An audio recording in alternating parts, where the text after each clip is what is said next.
start about July 1941 at a place called Harwell, and Harwell was the airfield at which I had completed my training as a pilot on Wellingtons, and at a time when we had just been crewed up. Now, by crewing up, I mean that you had been given a navigator and a second pilot and a wireless operator air gunner and 2 other gunners, which means a crew of 6 in all. And having got that crew and having practiced together, we were then posted to a place in the Middle East, which we weren't to know until we got there, because we were due to go there in stages. And the first stage of that trip was from Harwell to Gibraltar. Now, there were a flight of 8 Wellingtons in the crew, and in the flight, and the job really was for the crews to fly out their brand new aircraft by stages, first of all to Gibraltar, and then on to Malta, and then from Malta on to the Middle East. Well, eventually we took off, and all went well, and although there was a flight of 8 aircraft, we were to make our way individually to Gibraltar. Of course, at that time, you couldn't fly across France and across Spain to get to Gibraltar, because these were countries that were unsafe to fly over, and therefore you had to go on the sea route, which meant you had to fly out to the southwest of England, and then right across the Bay of Biscay, right down the coast of Portugal, some 50 or 60 miles off the coast of Portugal, fly right round to the south of Gibraltar, and you had to come into Gibraltar on a predetermined route. You had to come into Gibraltar at a height of 2,000 feet, not 2,050 feet or 1,950 feet, but exactly 2,000 feet, and on a bearing of exactly due north, coming up to the Rock of Gibraltar. Because as you approached the rock, you had all the defending guns of the rock trained on you. And if you didn't come in at the right height and on the right course, it was assumed that you were an enemy aircraft, and therefore you were liable to get shot down. You see? So you were very careful on how you approached Gibraltar, which we did, and obviously we didn't get shot down, and eventually we were able to turn into our landing run to come in and land on Gibraltar airfield. Now at that time, and this is an important fact in the story, Gibraltar did not have any runways, which it does now, of course. The Gibraltar airfield was virtually just an area of sand between the Mediterranean on one side, on the east side, and Algeciras Bay on the other side.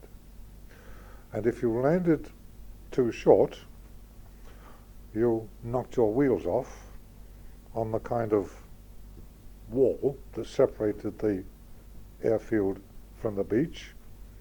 And if you came in too high, you were liable to run out of landing room and roll down the beach on the other side and finish up in Algeciras Bay. And I mention that point because that is crucial to the story, as you will hear later on. Anyway, we got down, right? We landed, and one by one all the other aircraft landed, and we taxied in, and that was that. And then we had to stay at Gibraltar, and had the wheel, in my hand, the steering column, and as we approached the sea, just to haul back on the stick to try and get the tail to hit first, and we just boom, lost into the sea with an almighty kersplosh, you see. And because as I've mentioned to you, the bulk of the Wellington aircraft is covered in fabric. Much of the fabric must have been torn away on impact, so the sea immediately rushed in everywhere, see? And I was pretty well knocked out because, having had the control column in front of me, as we hit the sea, so it whipped back and forth, and the center part of the control column hit me right at the top of the head, above the temple, and virtually knocked me out. I didn't know what the devil was happening. But I became aware of the fact that there was water gushing in everywhere. And one thing I forgot to tell you was that as we were on the last stages before the landing, I'd asked the second pilot to open the roof of the cockpit, because on the Wellington you had kind of glass doors which you could open up for an emergency. Right? And he'd open up these doors, and the water just washed me out of the roof. See? And I came to in the sea, which was all splashing around, see? And that, I suppose, brought me round to some extent, and I was aware of our dinghy floating in the sea about, I don't know, I suppose 10 or 15 yards away. And the only other thing I could see, and I remember seeing clearly, was the big tail of the aircraft, the fin and the rudder of the aircraft, sticking up out of the water over there on my right. Anyway, I floundered and splashed my way. Of course, I got my May West on, you know, the flotation jacket that you wore anyway. I'd got that on. I didn't even think of flotating it, you know, at the time, you know, because I was so confused and half unconscious anyway. But I do remember floundering over in the direction of this dinghy, which was tossing up and down on the waves. And eventually I got there and grabbed the sort of rope going all the way around it, grabbed the rope and hung onto it for dear life, literally, and called out at the top of my voice to the others to tell them, you know, where I was and where the dinghy was, except that I didn't get any answering shouts or calls, which I thought was a bit strange, I remember. So I thought, well, the next thing to do, I better get in the dinghy. And I had the dickens of a job getting into the dinghy, because never having had any proper dinghy drill, I had completely forgotten that there was a little kind of rope ladder which hung down below the dinghy, which was supposed to help you climb in. And I'd forgotten all about that. And it cost me nearly all my strength and energy to flounder over the side of the dinghy, eventually, and flop into the bottom of the dinghy, where I promptly passed out. And that was all I remember of that stage of it. Well, then eventually I came round, I don't know how long it must have been. I think it must have been just about getting light, so it was probably about, I don't know, 4, 5 o'clock in the morning, something like that. And there I was in the dinghy, which was half full of water, and a horrible sort of yellowy green water, and I wondered why it was yellowy green, and I wondered if I'd been sick, and if I'd been sick, was it that kind of colour? I eventually realised that that was because a thing called a marker, which the dinghy carried, which was a kind of chemical, a kind of phosphorescent chemical in a bag, which if you were in a dinghy, you were supposed to trail this overboard, and it would leave a fluorescent trail in the sea, which was visible from a searching aircraft at some altitude, you see. Anyway, I'd forgotten all about that as well. But I came round in the dinghy, and then I was all by myself. There was not another soul in sight. There were no signs of anybody floating or swimming around in the sea. Of course, no more signs of the aircraft. The Wellington aircraft, incidentally, we were told that if it was landed well on a smooth sea, with luck, it would float for 72 seconds, which is not a lot of time to evacuate an aircraft. And ours, you know, certainly didn't float that long. However, there I was in my dinghy, and to cut a long story short, I stayed in my dinghy, being sick from time to time, and being tossed around in the dinghy from time to time, and trying to keep going on some inedible chocolate, because there were some what were known as emergency rations attached to the dinghy. And the emergency rations consisted of a tin, rather like a sardine tin, of unsweetened chocolate, which was horrible and almost impossible to eat, you know, when you've got a dry mouth and this sort of thing. Horrible. But there were some tablets there. I can't even remember them. Or malted milk tablets, I think they were. And there was some chewing gum. And there was also our water ration. And the water ration, and bear in mind that the rations were intended for a crew of 6, the water ration consisted of an ordinary hot water bottle full of water. I suppose about 2 pints of water. How long that was supposed to last a crew of 6, I don't quite know.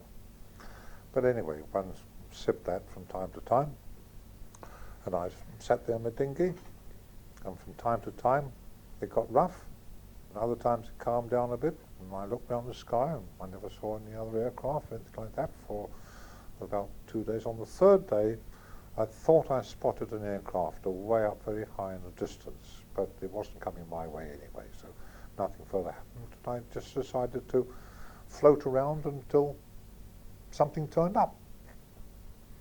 So I floated around, and after the third night, I think it was, 3 days, no, the fourth night, I think it was, I was fast asleep in my dinghy, and the sea was calm and smooth, and it was dark, and I was fast asleep, and suddenly the dinghy nearly turned upside down, a great wave, and woke me up in a start, and I clutched the dinghy to stop myself falling out, and looked up to see a great big dark shape going past in the night, right, very close to me. And I thought, it's a ship. It's a ship. It nearly ran me down. And I yelled, see, and the ship ploughed on. So I yelled a bit more. I said, hey, come back.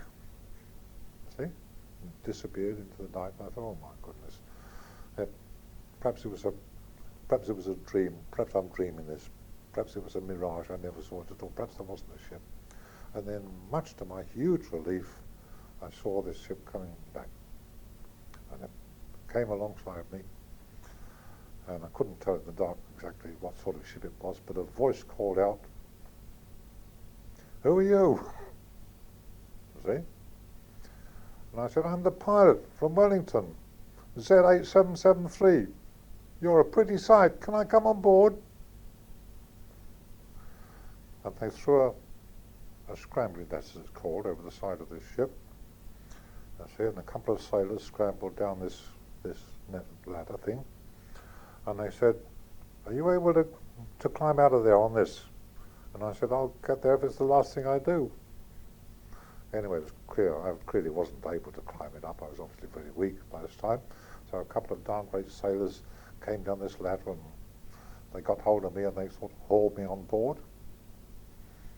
And I believe they also hauled the dinghy on board. And then the ship got underway, and I went down to the sick bay, and they looked after me down there.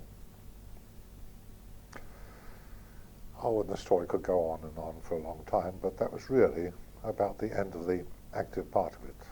I can just wind up by saying that I finished up in hospital in Gibraltar, which is where the destroyer, I better tell you a little bit about that. The destroyer was one called the HMS Avonvale, and there was one of the several destroyers which were screening what was known as H-Force.